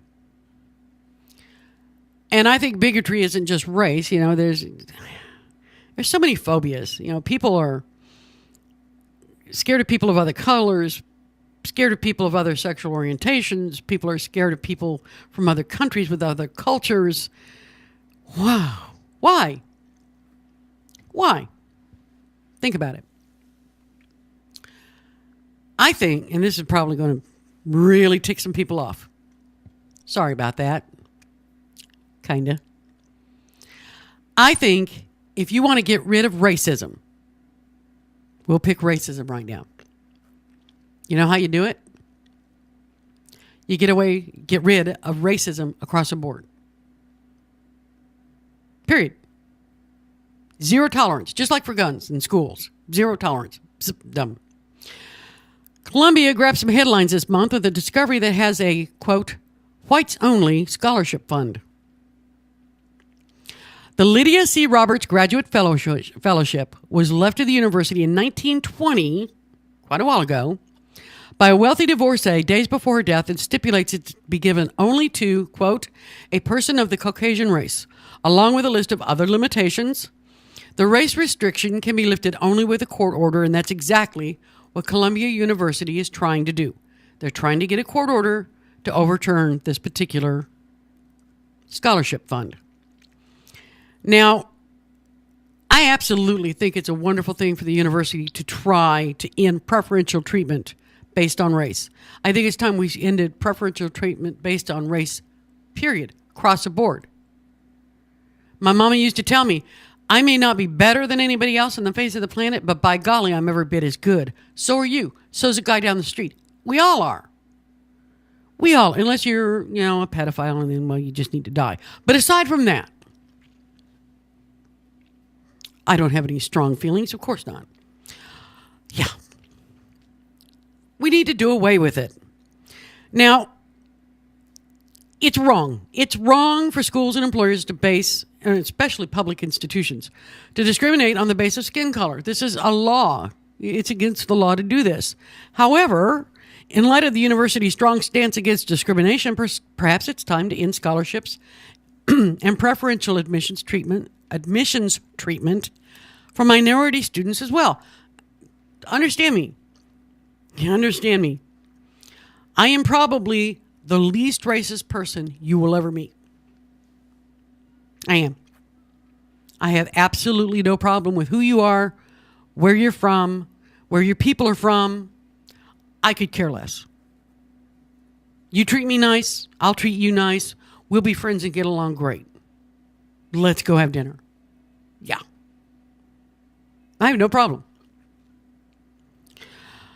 But I got to tell you, it's got to end somewhere. It's got to end sometime. Now, for an example, Columbia offers the Sylvia L. Wilson Memorial Scholarship for African American women specializing in print journalism. Then there's the African American Alumni Scholarship through the School of Business. Columbia's website even provides a list of outside scholarships specifically for students of color. Okay, great. I'm all for students getting a better education. You bet. But why is it okay to have those, but they're trying to overturn this one little scholarship that was set up in 1920 by this woman that specifies it's for Caucasians? I'm all for no special treatment for anybody because of the color of your skin. We have got to become a nation that is colorblind in this regard. Until we do, there is no racial equality. And I'm really I'm tired of people saying that they're somehow better than these people over here. because they have a different color skin or they come from a different part of the country or the world originally, whatever. I'm tired of it. You're not any better. None of us are. Let's face it, we're all in this together. Ain't nobody getting out of this alive. Bottom line. Bottom line. At what point are we going to, and I understand, believe me, the whole discrimination in the affirmative action program that they started out with, it's like political correctness. Wonderful when it was started. Terrific. It was needed, necessary. It has outlived its purpose now. It has outlived its usefulness.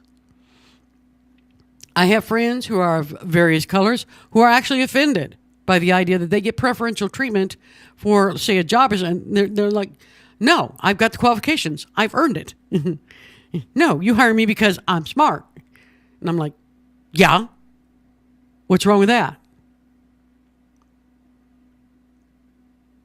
It's just that we've got, and I don't want people to misunderstand me here. I really don't.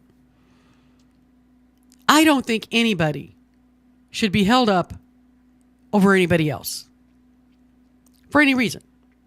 Simply because of the color of their skin or because of where their people come from, whatever.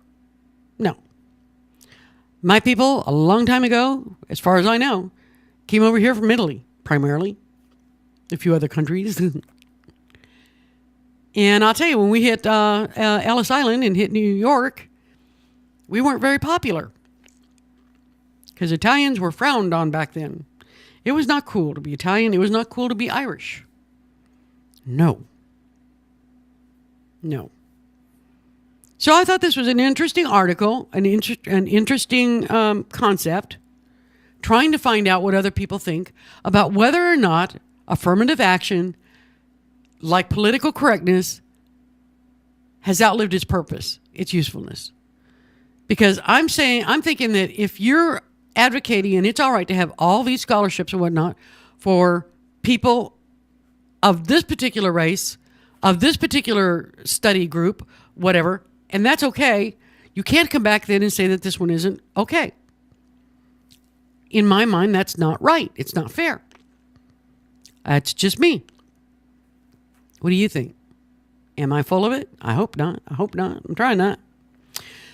But I'll tell you, I've come to the conclusion, and believe me, I grew up in the 60s.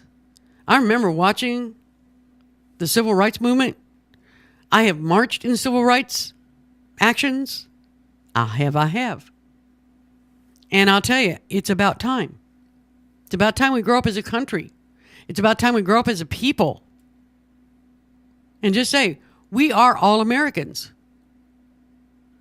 If you want to say you're African American, that's cool. Or you're Irish American or you're Italian American, that's cool. The common denominator in that is American. And I think that's the best part. Just a thought. Just a thought. I think we've got just crazy with this political correctness crud anymore. It's gotten to the point, I'm telling you, men and women in the workplace are scared to talk to each other.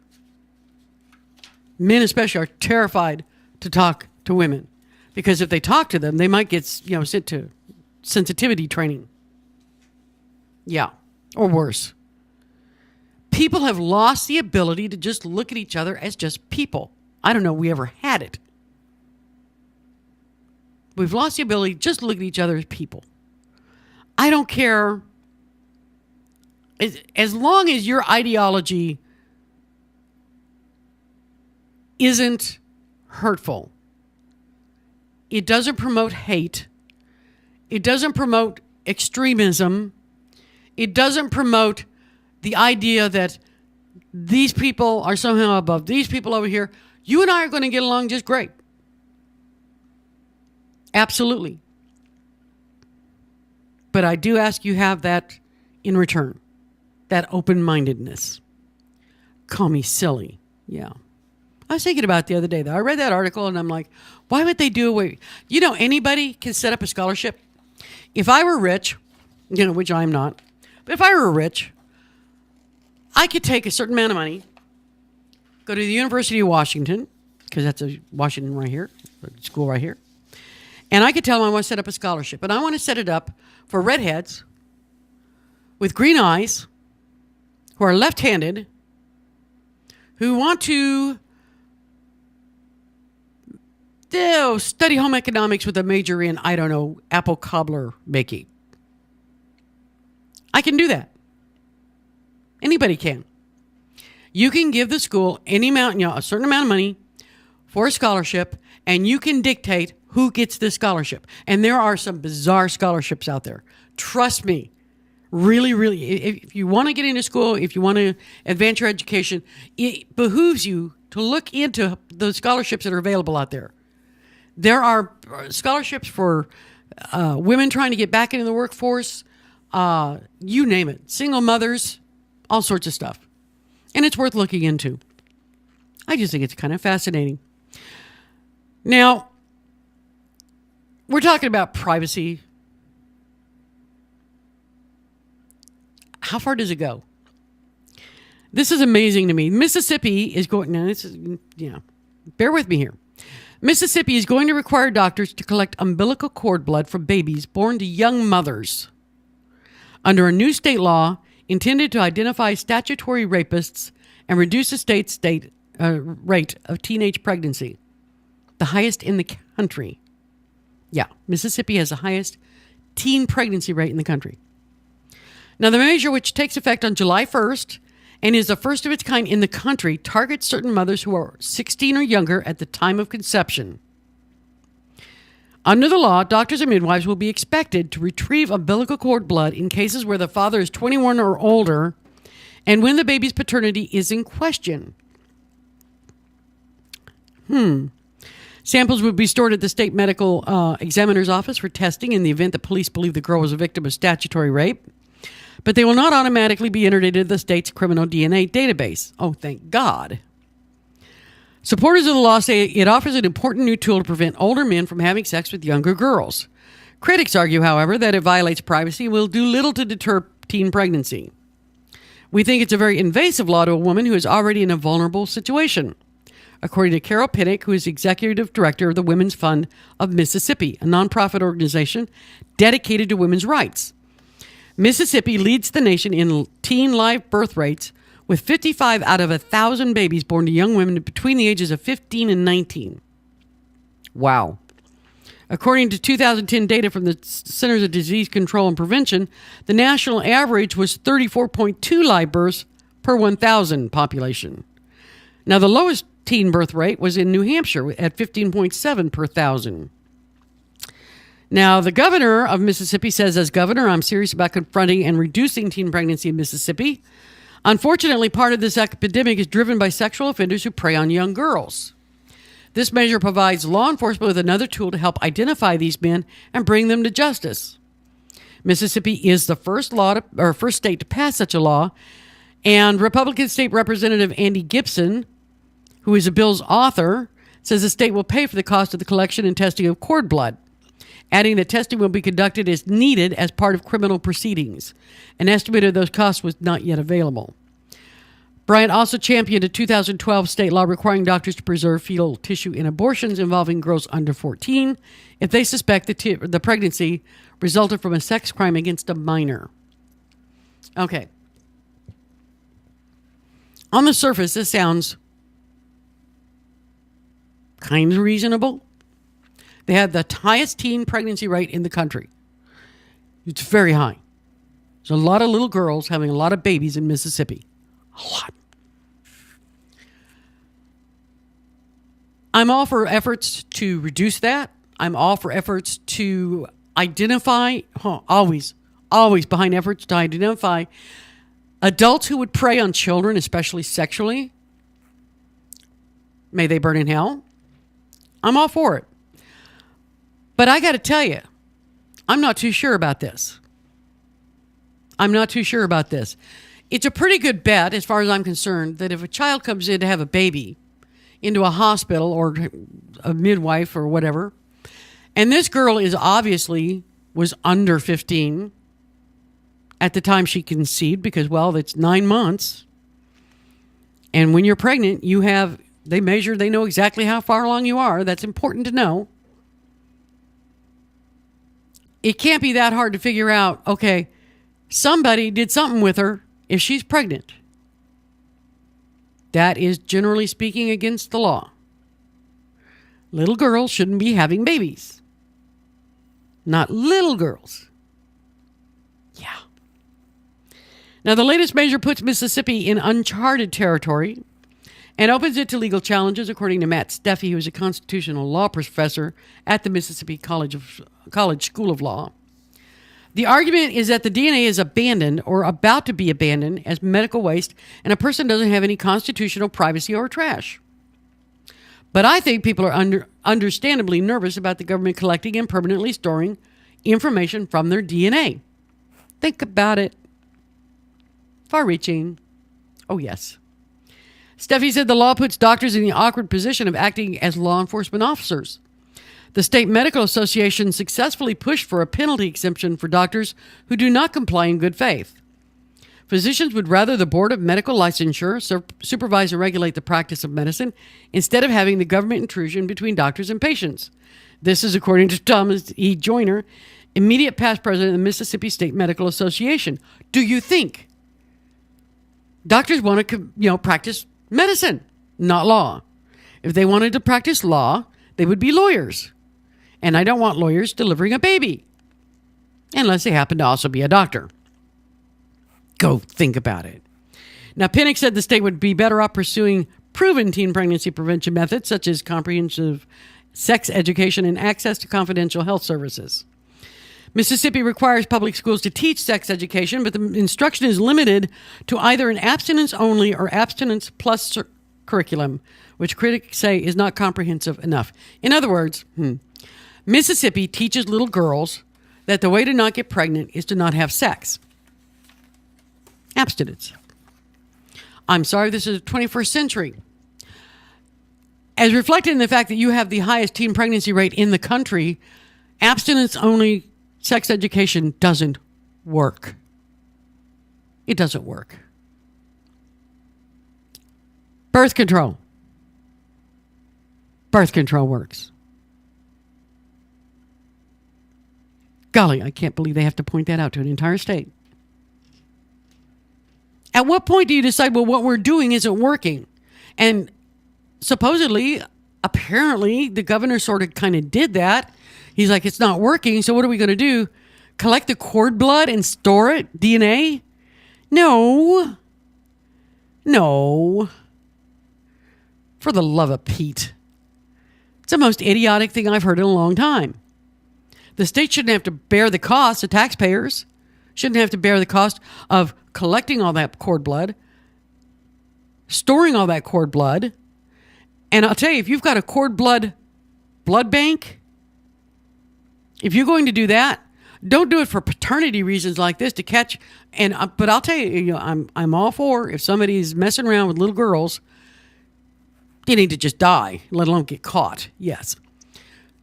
But think of the good that could come from the cord blood that they're storing, because just as much as you can get a stem cell match for an organ donation or blood marrow donation, you look for a donor match.